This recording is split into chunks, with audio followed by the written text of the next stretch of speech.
Alif Lam Mim Sad, ya, ayat pertama itu bercerita tentang apa? Ini huruf muqatta'ah, huruf potong. Saya yakin tuan-tuan yang baca surah Al-Baqarah dah tahu Alif Lam Mim. Surah Ali Imran tuan ada Alif Lam Mim, iaitu yang dikomen oleh Fakhrul Razi, Imam Fakhrul Razi, iaitu Alif Lam Mim ini huruf yang kita tak tahu maksudnya, ya. Dia adalah nida, sebagai satu seruan yang menyebabkan kita ini kata saya tak tahu, yang hanya tahu adalah Allah Subhanahu Wa Taala.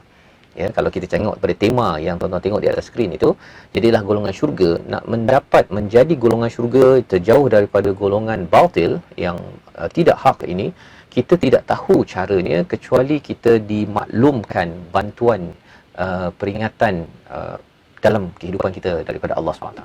Jadi Alif Lam Mim Sad kita tak tahu, seperti mana Alif Lam Mim, Alif Lam Ra kita tak tahu, tetapi kita tahu bahawa sikap baru yang kita kena bina pada setiap masa, ya, untuk jadi golongan syurga ialah mengaku saya ini lemah ya Allah, saya ini kurang ya Allah, saya ini tak tahu ya Allah.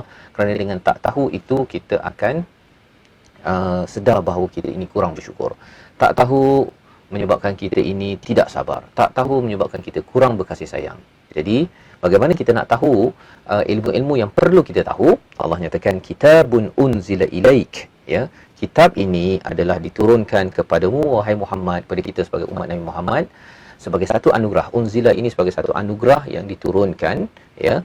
Dan kitabun itu maksudnya adalah perlembagaan, ya, buku yang tertulis yang ada peraturan yang perlu kita beri perhatian. Okey. Dan Allah menyatakan kitab ini fala yakum fi sadrika haraj, ya, iaitu kitab ini janganlah engkau sesak dada. Fala yakum fi sadrik, ya, pada dada.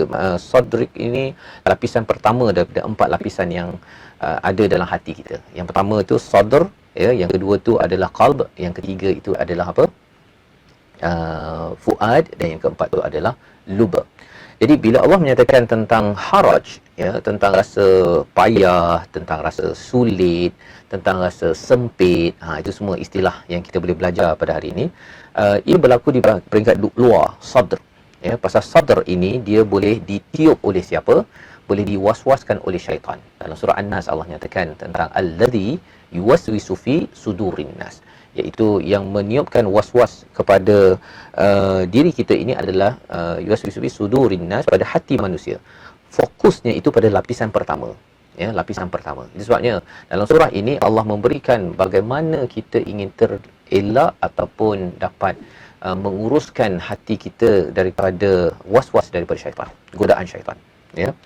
Okey, jadi Quran ini jangan fala yakum fi sadrik, ya, maka jangan ada fi sadrika haraj, minhu, daripadanya jangan rasa sempit, litunzira bihi wa dzikra lil mu'minin. Dia adalah memberi amaran dengannya, wa dzikra lil mu'minin, menjadi peringatan kepada orang yang beriman.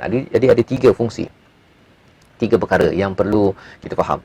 Kitab perlembagaan yang Allah beri ini bukannya untuk menjadi haraj, menyempitkan kita, ya, menyebabkan hati kita sempit ataupun hati kita rasa. Jadi kalau terbalik daripadanya ialah apa? Menyebabkan hati kita lapang. Tapi Allah beri perkara ini pasal ada yang kata bahawa saya baca Quran ini nak baca alif batanya, nak belajar untuk baca dengan bagus, tajwidnya rasa macam tertekan. Tetapi orang yang tak baca Al-Quran lagi tertekan. Orang yang tak berusaha membaca alif bata, belajar alif bata, belajar baca, belajar faham, ya, orang ini lebih tertekan. Contoh macam mana? Macam kita ambil ujian lah tuan-tuan, ya.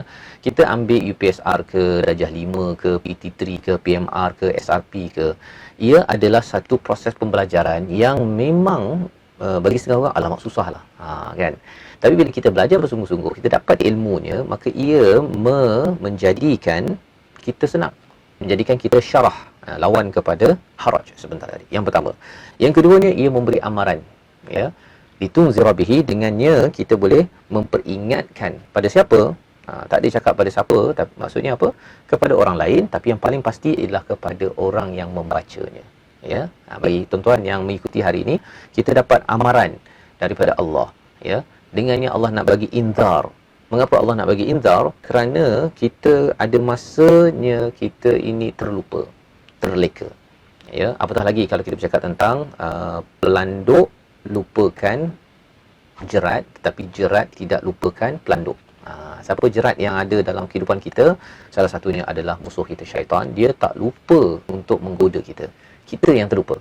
Kita yang terbabas, ya. Jadi bila kita ada Al-Quran ini, litunzira bih, ya, dengannya kita boleh beri peringatan pada diri kita, beri amaran, ya. Dan yang ketiganya wa dzikra lil mukminin, memberi pengajaran, ya. Zikra itu maksudnya menyebabkan kita dapat ingat kembali kepada Allah, ingat kembali kepada janji kita, ingat kembali kepada perkara-perkara yang kita dah terlupa. Zikr lawannya ialah nasiya, ya.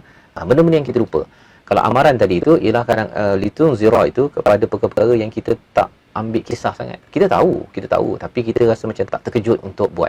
Ya, kita rasa macam baca Quran ni ringan ataupun rendah, apa tak penting.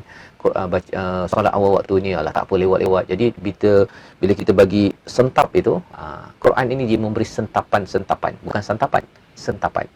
Yang itu kalau yang ketiga tadi wa dzikra lil mukminin, kepada orang yang beriman. Jadi menarik, ya, perkara ini Allah bercerita tentang bagaimana kitab yang kita baca ini ia memberi kepada kita tidak sempit, dia memberi peringatan, amaran dan juga memberi pengajaran, ya, untuk ingat, untuk kita selalu ingat kepada Allah Subhanahu Wa Taala.